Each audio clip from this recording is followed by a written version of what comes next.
Welcome to Career Tools. This week, the art of self-development, part 2.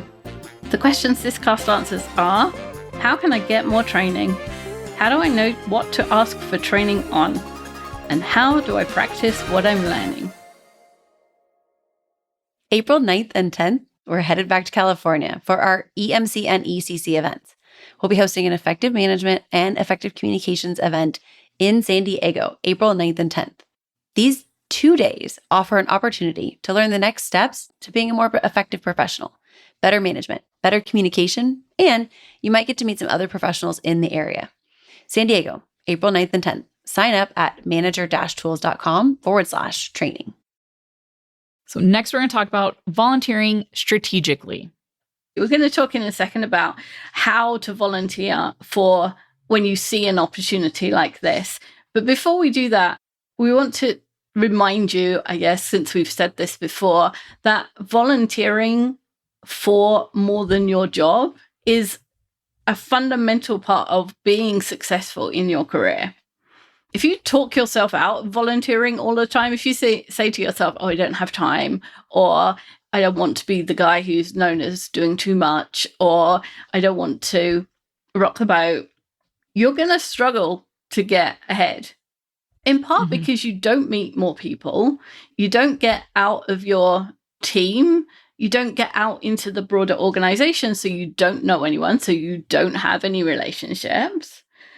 And if you don't want to volunteer, that's fine, right? If you just want to come in, do your job, go home, that's absolutely fine. But then if other people are being promoted or they're getting things that you're not getting in terms of work that you wanted to do, or they're getting praises that you wanted, or they're getting titles changed, and those are the things that you wanted, and they've been volunteering for things, they've been doing that, and you haven't, then that's why they're getting those things that you're not. And you're making a choice, and it's okay to make the choice, but you can't then complain about the result of the choice. And sometimes people will volunteer and they're going somewhere.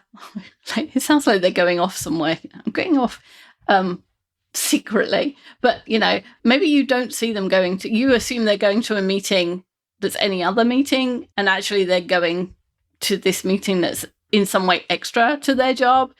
And so you don't think that they're doing something extra because, you don't see where they go. And especially like when we're all working remotely, makes no difference to you. Most people don't look at other people's calendars, and if they do, not enough to see whether somebody's more than whether someone's free or busy, and you just assume, oh, those people are just in meetings. And some of those meetings they might be volunteering, and then they're getting the rewards for that, and maybe you're not. And just know that you're making a choice, and they're getting the results of their choice, and you're getting the results of your choice. Yeah. It's not always so clear when you're not sitting in a meeting, people raise their hand to say like, oh yeah, no, I'll volunteer. Yeah. That's very few and far between now. And yeah. People do it afterwards and quietly. They'll call the person who was running the meeting afterwards and say, hey, I don't want to say it out loud because I didn't know if somebody else wanted to do it, or you had someone you wanted to do it. But if you need someone, I'm happy to do it. Sometimes that's how people volunteer, and the rest of the meeting doesn't get to hear that conversation. Yeah. And that's, again, how you miss out on those experiences or increasing that skill set because you're not there and they are. Now, when we're talking about volunteering strategically, don't be shy in announcing your inexperience in the area in which you're volunteering for an assignment. If you want your colleagues' help or advice and feedback, that's what will help you learn and improve. So there's no point in hiding the fact that you're trying to learn, right? You could try to spin it as a quote unquote promotion or extension of duties, but these people work with you every day and they're not going to be fooled. So really, it's great, volunteer, and then say like, oh, this isn't necessarily my area expertise, but that's how we all learn and grow, right? Putting ourselves in situations that we're not already experts in. Because if we were experts in, we wouldn't need a volunteer. You would probably just be doing it, right? So be open and honest, and more people are willing to help you because most people want to support you, right? Nobody wants to see other people fail. It's true. So some things you could say: I want to improve my data analysis skills. If I take this on, Jack, would you be able to check my results to make sure I do it correctly? And I'll do a first draft. It's not something I'm very practiced at, but if we just need words on a page, I'm happy to put words on a page. And could I have a go at this? I've been looking to improve my project management skills, and I think this is small enough for me to deal with. And because you're going to be public about what you're learning, you want to have your boss's support before you volunteer. So if this isn't your area of expertise or you're lacking the skills, get your boss's support early on. And what this could mean is that this skill is one that you have on your performance review and you need to improve on it. So you've probably already had that conversation with your boss around how you're going to learn that skill or how you can go about improving it. And your boss has already agreed to it, and that's why you're interested in it. But you also want to make sure that if you haven't already had that conversation, that you do. Because there's nothing more frustrating for a boss than you volunteering to do something that you want to do when you haven't got all of your work done first. They're like, come on, where's the stuff I actually pay you to do? And you don't get to play before you've done your work. And Exactly. Yes, I understand it's on your performance review, and I understand you want to learn that thing, but you still have to do your work first before you have to eat all your dinner before you get dessert. That's the way it goes. And, if you volunteer in a team meeting to do something that's not within your remit or which is a stretch for you, which is what we're talking about here, and you are shut down in public by your boss, or you have to come back to the group later and say, my boss says I can't do it, that's embarrassing. But it's likely to happen if you don't have your boss's support first. So you need to have that conversation with your boss of, I'm getting all my stuff done, and I'd like to look for opportunities to improve myself in this skill. When I see one, are you okay if I volunteer for it? And then that will work. Or you say, I might be able to do this. I'm going to check in with Bill that he hasn't got anything planned for me. I'll come back to you. So then you don't commit in the moment. You check in with your boss first. That's one way to get around this if you haven't had a specific conversation, or you've had a conversation, but it's not about this specific opportunity. Yeah. And volunteering on cross-team projects is an easy way to develop or increase soft skills like collaboration and communication with the new people who you don't know or you have a history with that your team does know. It may also give you opportunities for skill development that are not available within your immediate team. So by working on a different team, you are now not stuck with only the skills that your team knows, right? You have an opportunity, you get to know other folks that that's maybe not the immediate opportunity, but once you talk to them, you're like, oh, I can learn more from these folks. And you get that opportunity when you start to volunteer for like cross-team opportunities. Yeah, and if you've been working for a team for a while, everybody gets this kind of set view of what everybody else can do and how they are. And, everybody assumes Jim's grumpy in the morning and they therefore don't give him early shifts. I don't know. And being with a new team gives you even in the same job in the same company, it gives you a sort of fresh start to start over with some communication and some collaboration skills. So you get a chance to a fresh start and try again. If you're not always grumpy in the morning, but someone saw you grumpy in the morning once and now you've been tarred with it and nobody's ever forgiven you, working with a new team might give you a nice fresh start, and you can really try out new skills, right? Like something that you haven't been able to do with your team because you've worked with them for so long. Again, everyone kind of gets, I don't want to call it a rut, but like a familiarity, or you're comfortable with those people, so you don't want to rock the boat. But with a new team, you can, maybe try communicating more or using a more excited voice that you don't do because everyone thinks you're grumpy in the morning, right? Exactly.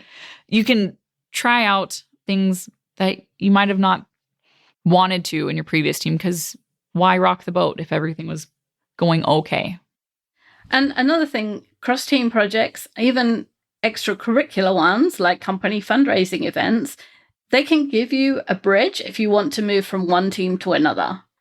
It really doesn't matter how you make contact with a team that you want to move to. All that really matters is that you keep up that relationship, you give generously, and you ask for help when you need it. Like, it doesn't matter how you meet someone who is later going to help you get onto that team. You could meet them in the line in the cafe. You could meet them in the parking lot when they're changing their tire. It doesn't matter as long as you keep up that relationship. You give to them in terms of work or, doing favors for them when they need it, and then ask for help when there's an opportunity for you to get onto that team. Yeah. Don't be afraid to ask your colleagues for help and advice. Don't, though, use them as your only source. If you're going to do something that you haven't done before and you expect it to be difficult, you want to try and figure it out first. Asking a colleague who is an expert is akin to going to the answer key in your textbook. That shouldn't be your first go-to move.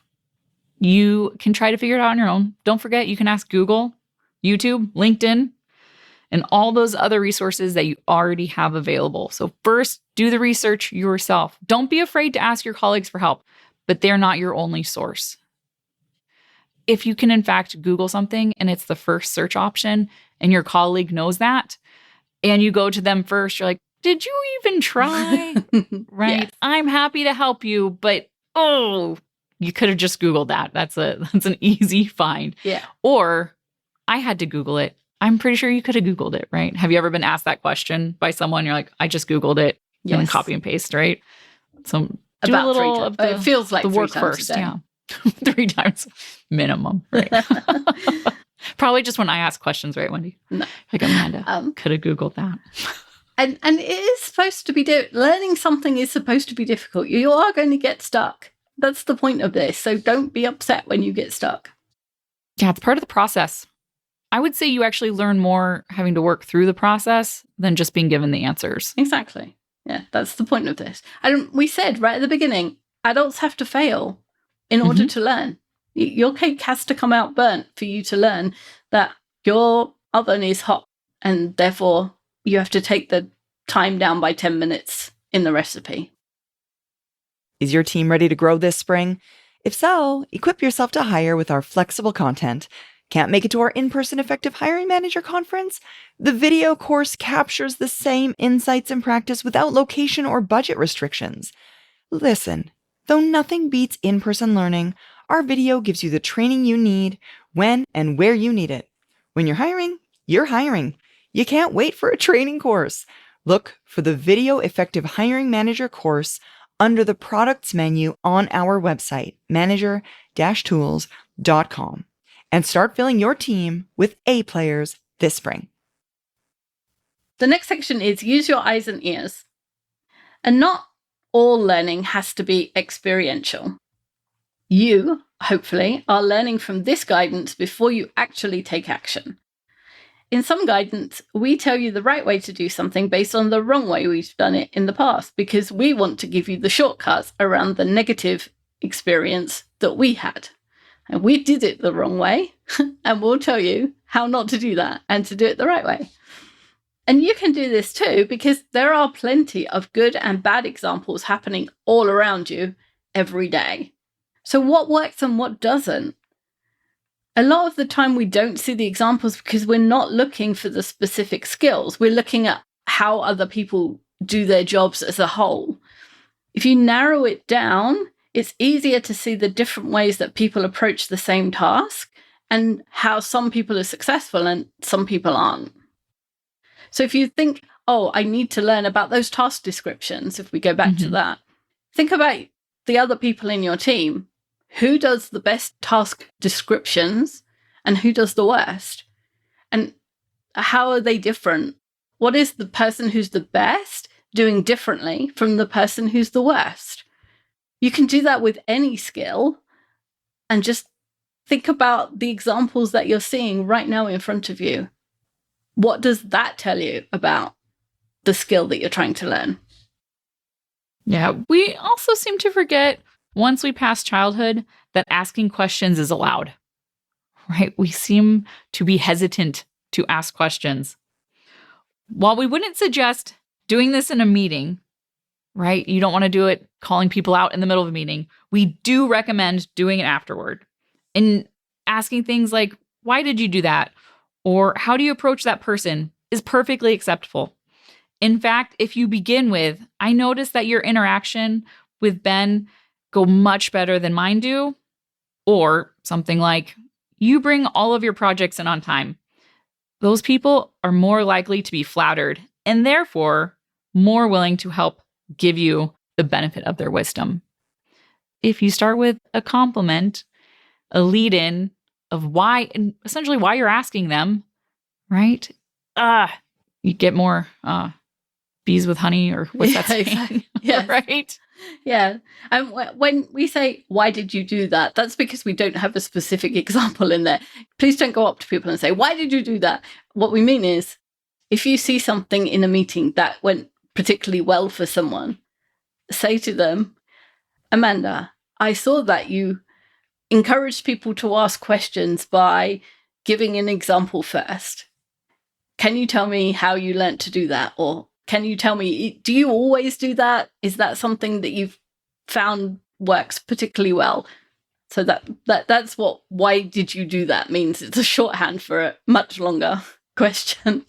Think to ask, why did you do that? But in a much nicer context. Yes, exactly. I had this horrible with a better feeling. lead-in, Yeah. right? I had this horrible moment of, we've just told people and they're all walking up to other people in meetings and going, why did you do that? That's not. Why did you do that? And if you blurt that out, you don't say, it was great. I just want to know so I can learn from you. Yes. Right? Why did you walk me through that? Because it was amazing. Yes. If you blurt that out first, follow it up with, that was great. I just want to learn how. Yeah. And you'll learn far more from all of these interactions if you can, as far as you can, put aside any preconceived notions you have. Because if indeed your colleagues' interactions with someone else go much better than yours, there is something different about their interactions. It might be, as you suspect, that they're the same age or they have the same alma mater. But it might be something your colleague is about to tell you in this conversation.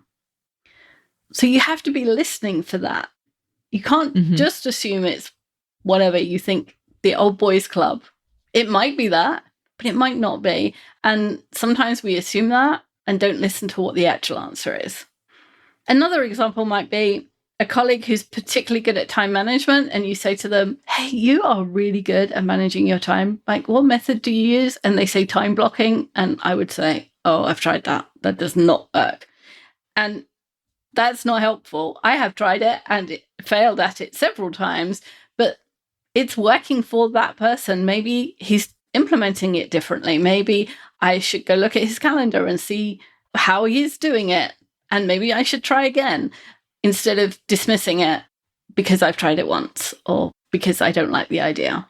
So if you are asking someone, why does that work better for you than it does for me? Then you have to listen to the answer and be willing to consider it, because otherwise it's pointless wasting your breath on asking the question. Yeah. Lastly, we're going to talk about updating your career management document. One of the most common regrets we hear when people are working on their resume is, I didn't keep notes about what I was doing. The career management document, the CMD, is the answer to that. It looks like your resume, but instead of being specifically chosen accomplishments, it's everything you achieved at work, big and small. Also, there's a cast for that, with all our guidance on creating and updating your career management document. So include the skill development projects on this document. They probably will never rise to the level of importance of an accomplishment that makes it to your resume, but the record of your accomplishments is useful more frequently than you might realize if you don't have one. We can't remember every awesome thing that we did, so this could help, right? And even if you do it throughout the year, during your performance review, you can just look back, right? And you say, oh, I did all of these things, instead of what a lot of people do is just wait till 2 weeks before it's due and hope for the best, right? Try to remember all the things, go through all the emails. Yes. So once you know that 80% of development happens on the job, you are in a very happy position, because you know that every day you have an opportunity to start your own training, working on improving the skills that matter most for you, to you, on real life examples for real customers. And isn't that what people always say they want? I want training. I want to work on real examples. I want to work for customers. That's what you can do every day. And any university would love to be able to promise that you could do that. They would triple the charges if they could promise you that opportunity. And not only is this university free, they're actually paying you. So, maybe that's a bit overboard. But your development is much more in your hands than most people think. Most people think they have to wait until they're given budget and they're allowed to go on the course and given the certificate. And that's not true. You can, even if your boss said, no, you can't do any extracurriculars because you're not getting your work done, that still doesn't stop you watching Amanda in a meeting and trying to work out why she does so much better when she presents than you do. Mm-hmm. You can have nobody's going to stop you having an internal conversation with yourself. No. Nobody's going to stop you making notes at the end of the day. Why did my day go badly today? And trying to do something different the next day. Nobody's going to stop you looking up on Google after work how to do something on the computer system, whatever program that you're struggling with, or looking up examples of task descriptions so that you can do yours better the next day. There's lots of opportunity. It doesn't need to be someone standing in front of a classroom emptying their knowledge into your head. Absolutely. Thanks, Amanda. Thanks, Wendy. That's all for this week. We'll be back next week with a new topic. Bye, everyone. Bye.